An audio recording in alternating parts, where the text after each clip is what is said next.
In response to user complaints about the fixed ribbons in Excel 2007, Microsoft made it easy to modify existing ribbons or even create new ribbons in Excel 2010. Still, there are certain changes you are not allowed to make. For example, you are not allowed to rename existing ribbons, and you are not allowed to remove or rename buttons on existing ribbons. However, you can add buttons to existing ribbons, you can create new groups on existing ribbons, and you can even create your own new ribbons. To make any of these changes, you can either right-click any ribbon and select Customize the Ribbon,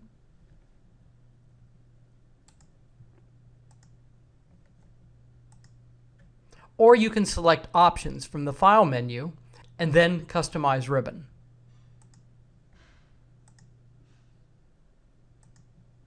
Each of these takes you to the dialog box shown here. First, look at the options on the left. There are many existing buttons in the popular commands, commands not in the ribbon, and all commands groups. Each of these buttons is wired to perform a certain action, so they are all ready to be placed on a ribbon. In addition, the macros group contains any macros you have written, and they can also be attached to ribbons. Here are my macros, and you might have your own.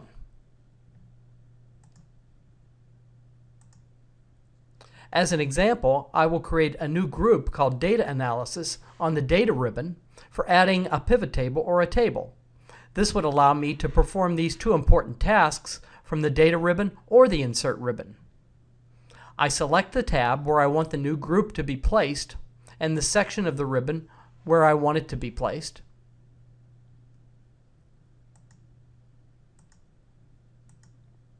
And I select New Group and rename it.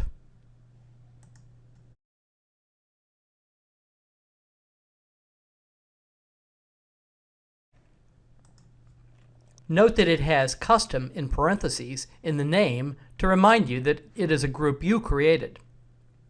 Then I add the pre-wired pivot table and table buttons to this new group.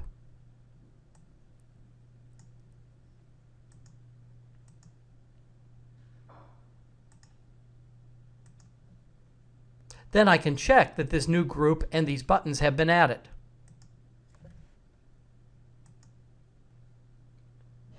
Here they are. As a second example, I would create a new tab/ribbon combination to hold some of my favorite macros. I'll add it after Developer.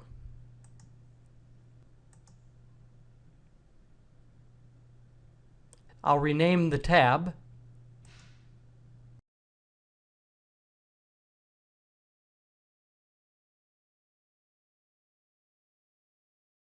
and I'll rename the new group that was automatically created.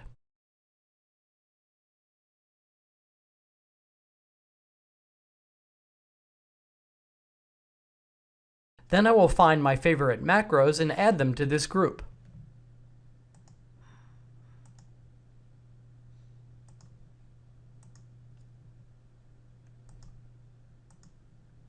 These macros have generic names, tooltips, and icons, and I can change them by clicking Rename.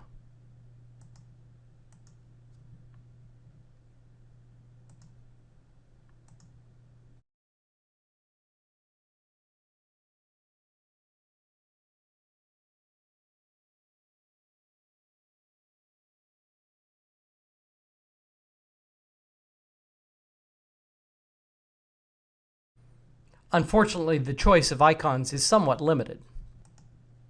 Now I have a new ribbon, and I can check that its buttons work as intended.